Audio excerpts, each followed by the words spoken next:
He thought I'd fade away quietly in that beige-walled nursing home. He thought I was too old, too tired, too broken to fight back. My son signed me away like I was luggage without my consent, without my voice, and moved into the house I built with my own blistered hands. But I wasn't confused. I wasn't finished. And while he unpacked his future in what he thought was his home, I was laying the groundwork for the kind of justice only a mother can serve cold. My name is Eleanor Whitmore. I'm 72 years old, a retired school teacher from Charleston, South Carolina. I spent most of my life building a home, not just with bricks and paint, but with love, sacrifice, and sleepless nights. My husband, Harold, passed away 20 years ago, and ever since, it's just been me and my son, Matthew. I raised him alone, scrubbed floors until my knuckles split, skipped meals when bills ran too high. I even pawned my wedding ring, my last keepsake of Harold, to buy Matthew a suit for his college graduation. And I never once asked for a thank you. I believed, foolishly perhaps, that love would come back around when it mattered. I never expected betrayal to come wearing my son's face. One Tuesday morning, I fainted while making breakfast. I chalked it up to low blood sugar and an empty stomach. Matthew and his wife, Amanda, showed up that evening, all worried eyes and sweet voices. "Mom, we just want what's best for you," Matthew said, while Amanda nodded like she'd rehearsed it in the car. They asked me for old documents, offered to help with end-of-life planning. Those were Amanda's exact words. I didn't know they'd already spoken to a lawyer. I didn't know they'd told the neighbors I was becoming forgetful. I didn't know Amanda had started changing the locks behind my back. The betrayal wasn't loud. It crept in quietly, under the guise of love. A week later, they invited me to lunch, just the three of us. They said, "We're going to spoil you." Matthew smiled. I didn't pack a bag. I didn't bring my phone charger. I didn't even wear my good shoes.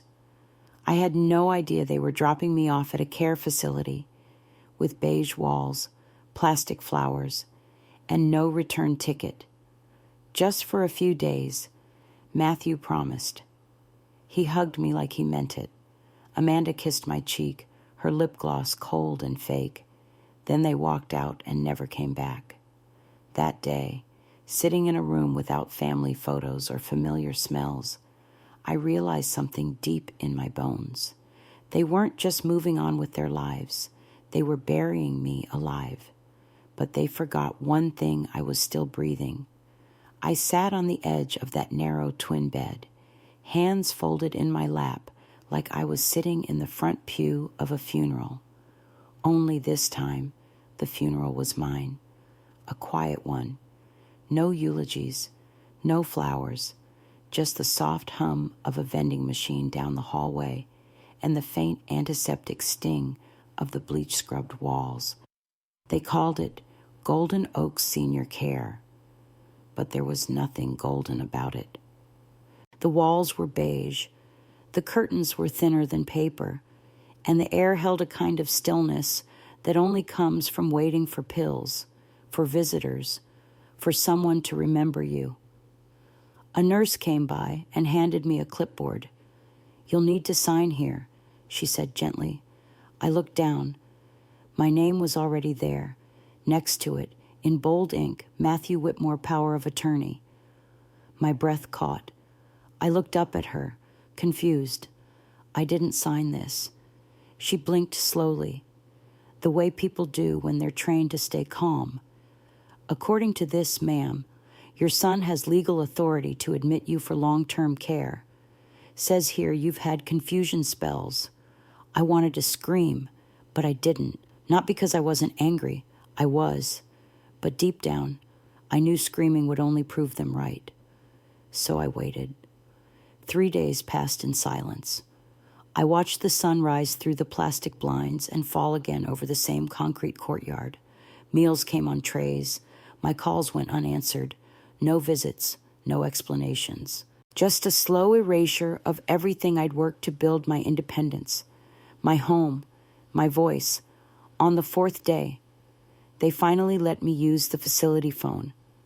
I called Matthew, straight to voicemail. I called again. No answer. Then I tried Amanda. One ring. Then blocked. My heart felt like it cracked in half. The same woman who used to cry at my kitchen table, telling me how hard marriage was. The same one who once called me Mama E like I was her own. Now she wouldn't even take my call. I sat in that stiff-backed chair, looking out at the courtyard, watching elderly men and women shuffle along like ghosts. Some yelled at shadows. Some sat blankly, drooling into their lap.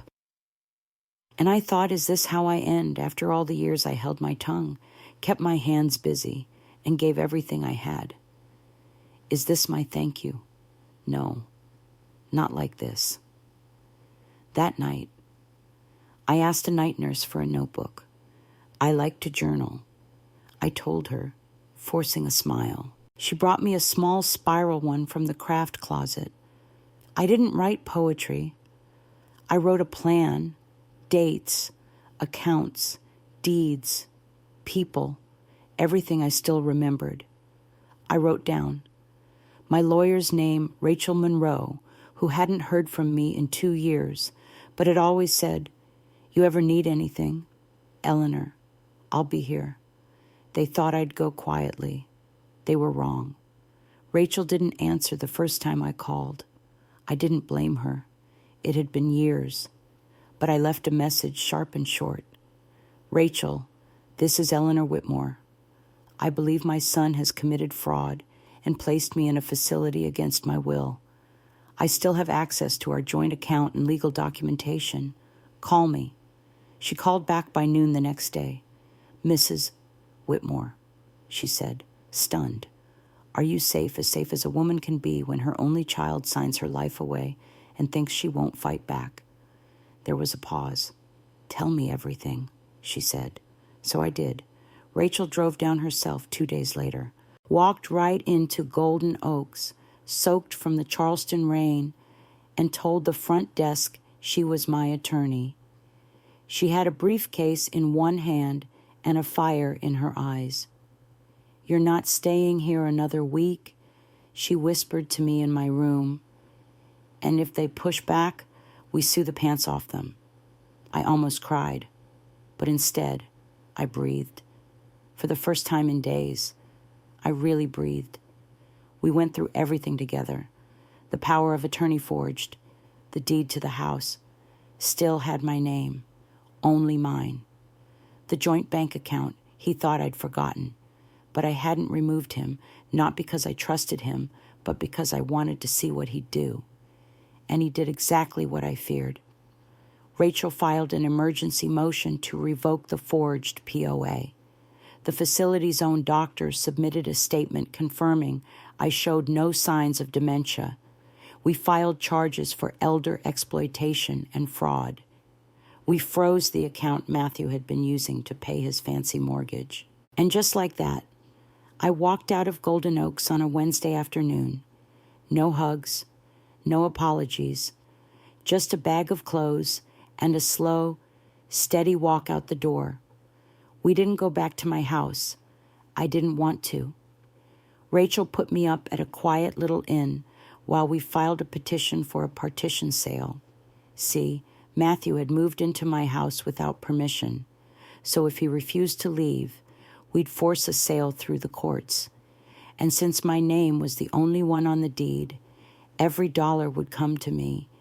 The legal wheels turned fast. Rachel served them papers at 7 a.m. on a Tuesday. Matthew went ghost white. Amanda screamed. They never saw it coming. That night, Matthew called. I didn't answer the first 2 times, but on the third, I picked up. "Mom," he said. His voice was low, shaking. "We got the notice. Is this real? You mean the house you threw me out of?" I asked. Silence. "I never signed those documents." "Matthew," I said calmly, "you forged my name. You froze my accounts. You left me in a room full of strangers with no explanation. I didn't mean you meant to erase me." I cut in, "And now you get to watch what it feels like." I hung up. That night, Rachel and I toasted with sparkling cider in styrofoam cups. It wasn't glamorous, but it was mine. My moment, my choice, my fight. A week later, I closed the sale of my old home. A sweet newlywed couple bought it, James and Camille Carter. They loved the arched doorways and the little herb garden I had started years ago. "It feels like a house that wants to be loved," Camille said, running her fingers over the kitchen counter. "It does," I replied, and handed over the keys. Then I did something that no one saw coming. I bought the house next door, a small, cozy one-story with white shutters and a rose bush out front. Paid in full. Rachel handled the paperwork. I signed with a pen that trembled just slightly, not from fear, but from sweet, satisfying resolve. I didn't tell anyone at first, not even my grandson, Noah. But the day I moved in, I sat on the porch with a glass of sweet tea and watched the sun rise over the same street I had once left in silence. And when Matthew walked outside in his wrinkled t-shirt, dragging a trash bag to the curb, he saw me. I smiled. He froze, then turned around and walked back inside without a word. I didn't move. I had waited too long for this view. Living across from the very house I was once cast out of became its own kind of poetry. Every morning, I'd sit on my porch, wrapped in my old cardigan, with a cup of warm, sweet tea in hand. I watched the light stretch across the front steps I used to scrub down every Saturday morning, back when that home still felt like mine. Matthew tried not to look at me. Amanda wouldn't even come outside. And I had no interest in forcing anything. Sometimes the best revenge is no longer being available for the people who discarded you. 4 days after I moved into the little white cottage, Amanda started parking her car on the opposite side of the driveway. She pulled the curtains tighter. She whispered in sharp tones when she spoke on the phone outside. I didn't need to hear the words. I could feel the discomfort in her movements. Rachel called it petty victory. I called it peaceful warfare. Every morning, I tended to my roses, deep red ones, the kind that bloom like fire. I trimmed, watered, and replanted. I baked banana bread for the Carters, the sweet couple who bought my old house. I waved to the mailman. I greeted neighbors they had ignored for years. I filled my life with presence, and theirs with absence. It didn't take long for Amanda to crack. One Sunday morning, a for sale sign appeared in their front yard, crooked, rushed, like it had been shoved into the ground mid-argument. I nearly spilled my tea. Matthew stood beside the sign, arms crossed, his shoulders rigid. Amanda came out a few minutes later, still in her robe, yelling. I couldn't hear the exact words, but I didn't need to.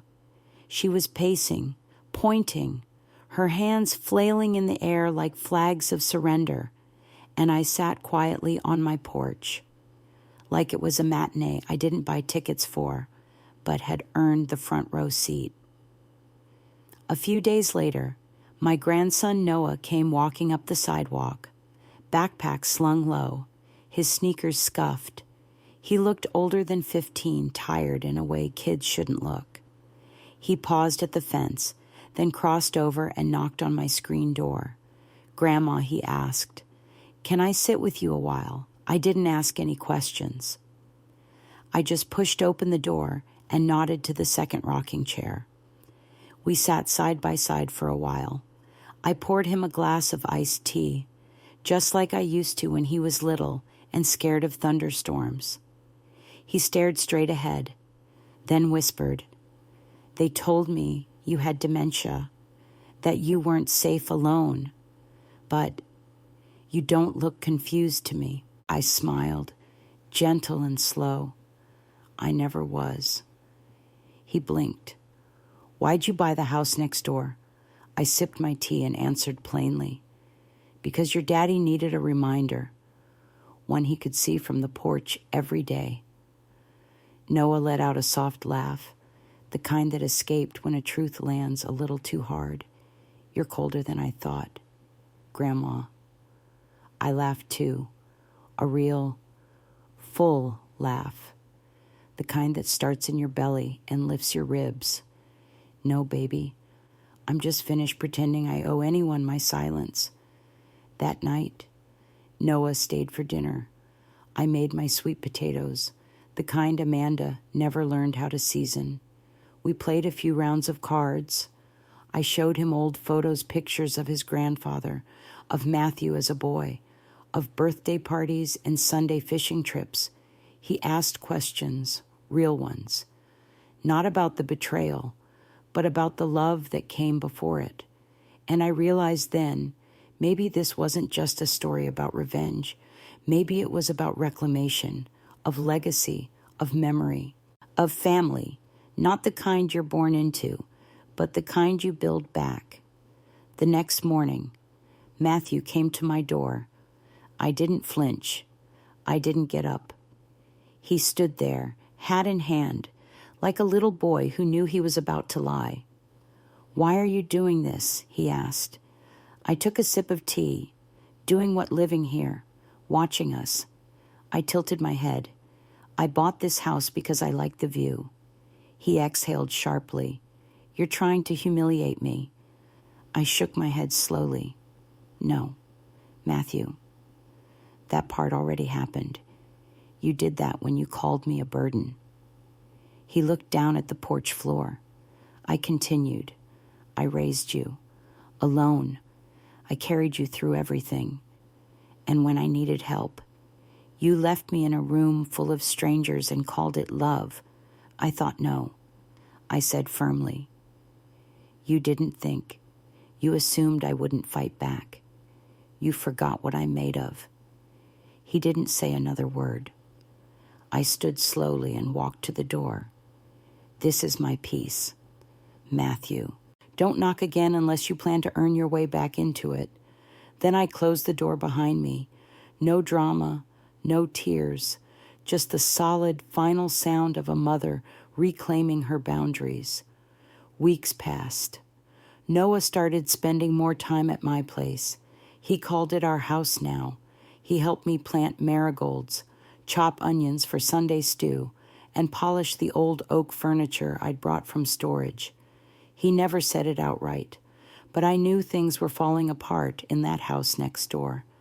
One evening over dinner, Noah said softly, I think Dad's falling apart. He doesn't talk much, just stares at the TV like he's not even watching it. I didn't say anything. There are some truths too heavy for words.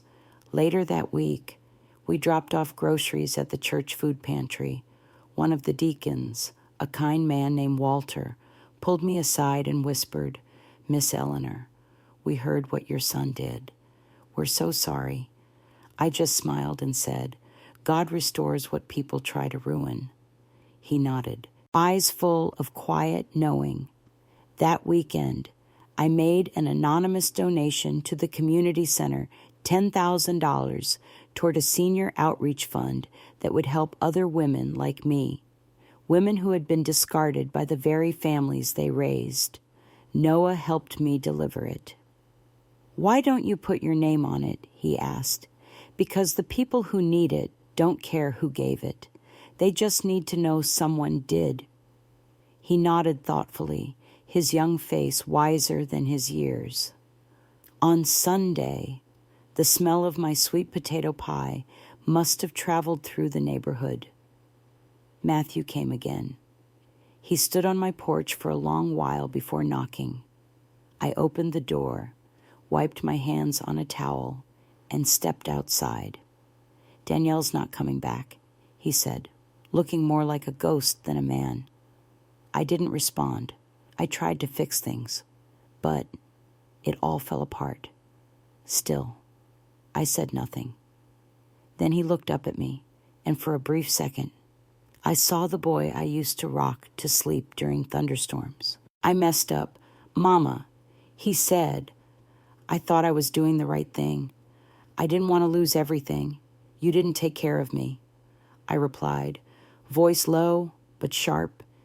"You got rid of me." He swallowed hard. "I was wrong." I nodded once. "I don't expect anything." He added, "I just wanted to say it." I looked him in the eye.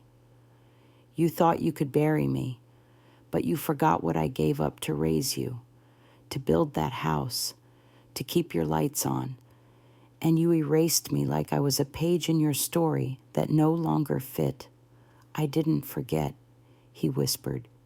"No, you rewrote the ending, but now I'm writing mine." Then I stepped back inside and closed the door behind me. That night, Noah came downstairs and sat at the table. "Was that Dad?" he asked. I nodded. "What did he say?" Nothing I hadn't already heard in my heart. He reached for a biscuit. "I'm glad you're my grandma," he said. I smiled. "Me too. Baby. Me too." 3 weeks had passed since Danielle left. There was no dramatic goodbye, no suitcase thrown into the yard, just a boxy SUV packed to the roof, a quick slam of the trunk, and tires crunching down the driveway like they couldn't get away fast enough. She didn't look at Matthew, not once. He stood on the porch like a statue, hands tucked in his jeans, staring into nothing while the car that once symbolized their future peeled down the street and disappeared around the corner. The for sale sign in the yard came down that same week, not because someone bought the house, but because they had given up trying. The windows stayed shuttered, the porch light stayed off, and the garden, well, it began to wilt. Matthew stopped coming out most mornings. Sometimes I'd spot him through the blinds just sitting, elbows on knees, a beer in one hand, the TV flickering blue behind him. He never looked my way, but I knew he could feel me there, just like I had once felt the cold silence of his absence. Back when I sat in that beige room, wondering why my son had thrown me away. The weight of abandonment has a particular echo. I had lived with it, and now, so did he. Noah, on the other hand, had practically moved in by then. He split his time between school and my house. Sometimes he brought a change of clothes, sometimes not. I never asked questions. I don't think he notices I'm gone. Noah said one evening over a plate of baked chicken and cornbread, he just stares at the wall, doesn't even change the channel. There was a time when that might have broken me, but now I simply listened, let the silence fill the room like soft thunder.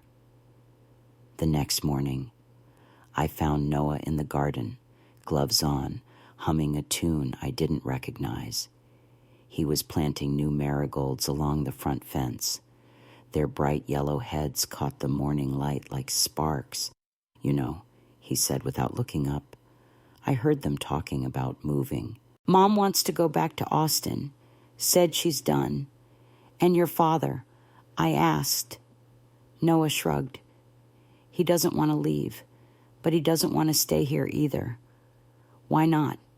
He pushed a clump of dirt into place, then looked up, because every time he looks outside, he sees you.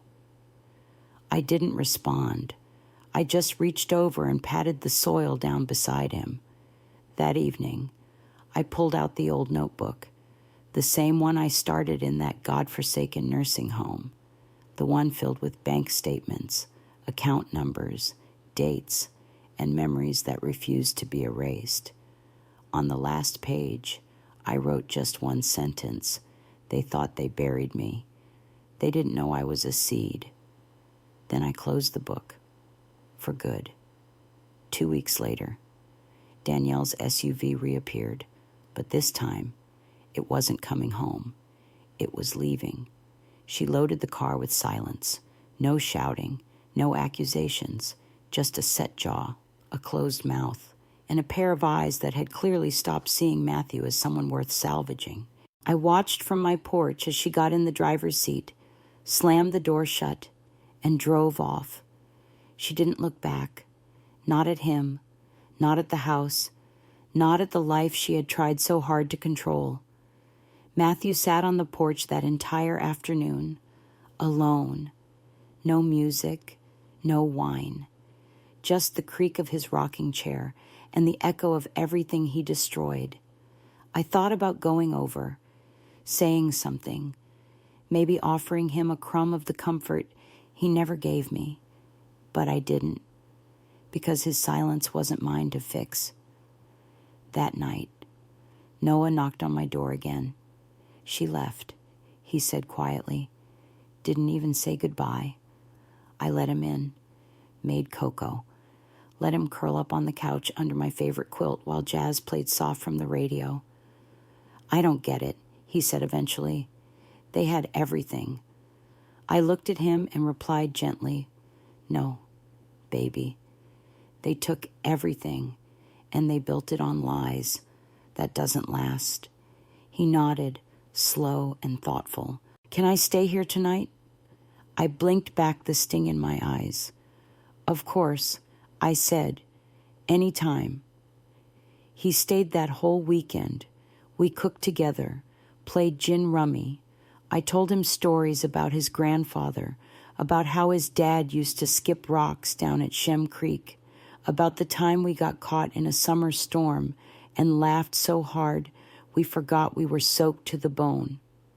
Noah laughed, too, really laughed, and something in that sound made my heart crack open in a way it hadn't in years. Maybe this story wasn't just about revenge.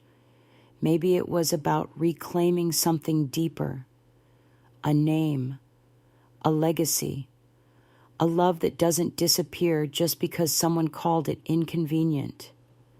Sunday came with warm sunlight and the smell of sweet potato pie wafting from my oven. I was setting the table when I heard a knock at the door. I opened it slowly. Matthew.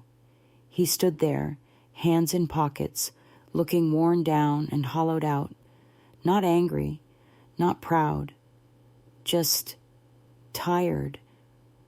I wanted to talk, he said. I stepped onto the porch but didn't invite him in. Danielle's not coming back, he said after a long pause. I said nothing. I tried to fix it, but everything fell apart. Still, I waited. I messed up. Mama. There it was. The words dropped like stones at our feet. I thought I was doing the right thing. I didn't want to lose everything trying to care for you. You didn't care for me, I said, calm, direct. You got rid of me. He flinched, but he didn't argue. I was wrong, he whispered. Finally, and yet, I felt no joy in it, no triumph, only clarity. I don't expect anything. He added, I just wanted to say it. I took a breath and looked him straight in the eye. You thought you could bury me, Matthew, but you forgot what I had left inside me, what I sacrificed, what I built. You didn't just fail me, you erased me, and now you know what that feels like. He looked down. I didn't forget, he said. I just tried to rewrite the ending. Well, I said softly, I've written my own now. I turned to the door. Noah is safe here. He can stay as long as he needs. But you've got some soul searching to do, and you won't do it on this porch. I went back inside, didn't slam the door, didn't cry, just let the scent of pie fill the house and the warmth of love, real love, settle in the walls. Noah came downstairs a few minutes later. Was that him, he asked? I nodded. What did he say? Nothing I hadn't already heard in my heart. He sat down across from me. I'm glad you're my grandma. I smiled. Me too, baby. Me too. Outside, Matthew sat alone on his porch once again. And I let him, because peace, once reclaimed, is not something you ever surrender again. After that day on the porch, Matthew never knocked again. He didn't wave. He didn't call. He didn't send messages through Noah. He just faded into the silence of that hollow house. One quiet apology followed by 1,000 louder regrets. And I let him, because healing doesn't require permission, because boundaries don't ask for applause. Noah and I built a rhythm. Our days were simple, slow mornings, fresh-cut herbs from the garden, card games by the window, and jazz crackling softly from the old kitchen radio. He started calling the house ours. He began smiling more, laughing more, asking questions about his family, about history, about the kind of people we come from. I told him everything, the truth, no varnish, about his grandfather Harold and his sweet tooth, about how his dad once built me a Mother's Day card out of macaroni and glitter and cried when it fell apart, about the sacrifices I made not because I had to, but because I chose to. Noah listened, wide-eyed, like he was holding something sacred, and that's when I knew. This story was no longer about Matthew's betrayal. It was about legacy. One Friday afternoon, we dropped off a donation at the church pantry. The woman behind the counter looked up from her clipboard, blinked twice, and smiled. "Miss Eleanor," she said. "We've heard. We're so glad you're all right." I smiled back. God restores what people try to ruin. She nodded, her eyes welling with quiet understanding. That weekend, I went down to the community center and handed them a check. $10,000. Anonymous. It was for their new senior outreach program. They'd been trying to expand their rideshare and emergency response services for elderly women living alone. I knew I wasn't the only one who'd been made to feel like a piece of furniture once my usefulness had run dry. Noah helped me deliver the envelope. "Why don't you put your name on it?" he asked. "Because the people who need it don't care who gave it. They just need to know someone did." He nodded slowly, as if committing that to memory. That Sunday, while I was baking sweet potato pie, my kitchen window opened to let the scent drift into the neighborhood. I heard the porch steps creak. Then, a knock. I opened the door. There stood Matthew. He looked thinner, paler, like he hadn't slept in days. The porch light caught his profile, hollow cheeks, downcast eyes, a man drained not by age, but by shame. "I just wanted to talk," he said quietly. I stepped outside, didn't invite him in. He looked down at his hands, then at the steps. "She's not coming back." "I know." I said, "I tried to fix it." He mumbled, "But everything's broken now." He looked up at me.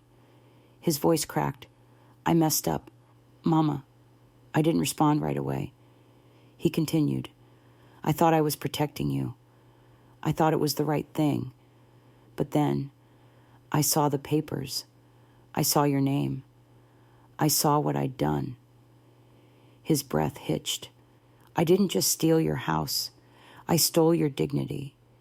I stood still, letting the wind carry his confession, letting the weight of it settle between us. I said I was sorry. He said, "And I meant it." I nodded. "I forgave you." I replied softly, "But forgiveness doesn't mean inheritance." His eyes widened. "What do you mean I updated my will?" "Matthew." I pulled the folded letter from my apron pocket, the copy Rachel had delivered earlier that week, fresh from the notary's office. "In it," I said, "you are not mentioned." He stared at me in disbelief. "All of it." I continued, "The money from the house sale, my retirement savings, my insurance, it's going to Noah's education, and the rest is funding a grant, the Whitmore Women's Legacy Fund. to help women who've been discarded like I was. You're cutting me out completely, he asked, voice barely more than a whisper. No, I said. You did that all by yourself the moment you signed me away without so much as a conversation. He blinked. I didn't know you'd go this far. I smiled gently. I had to. For Noah. For me. And for every woman who's been silenced by the people she raised, he looked away. I'll go. Then, he said quietly, I'll pack. You should. I said, the peace here. It doesn't leave room for people who mistake love for control. He moved out 2 weeks later. No U-Haul, no grand exit. Just a worn-out car, packed with leftovers from a life he thought he could steal, and a for sale sign shoved into the grass once more. The neighbors said he left town. Some guessed Florida. Others heard he was staying with a friend. I didn't ask, didn't need to. Because the day he left, I sat on my porch with a cup of jasmine tea and felt absolutely nothing. Not sorrow, not victory, just peace. Noah came out with 2 blueberry muffins and joined me on the porch. He's gone, he said. I nodded. Do you think he'll ever try to come back? Maybe, I replied. But if he does, he'll find a fence that wasn't there before. We sat in silence for a while, watching bees float from marigold to marigold, the tomatoes in the back just starting to sprout. This is nice, Noah said. It's ours, I whispered. Later that year, I was invited to speak at the community center's Elder Justice Seminar. They asked me to share my story about power of attorney abuse, legal rights, and how to rebuild after being erased. I stood before a room full of women, most of them gray-haired, most of them quiet, all of them listening, and I told them the truth. They'll call you old, I said. They'll call you a burden. They'll smile while stealing the life you built. But let me tell you something. There is power in truth. There is power in silence. And there is power in the law if you're brave enough to use it. Some women cried. Some clapped.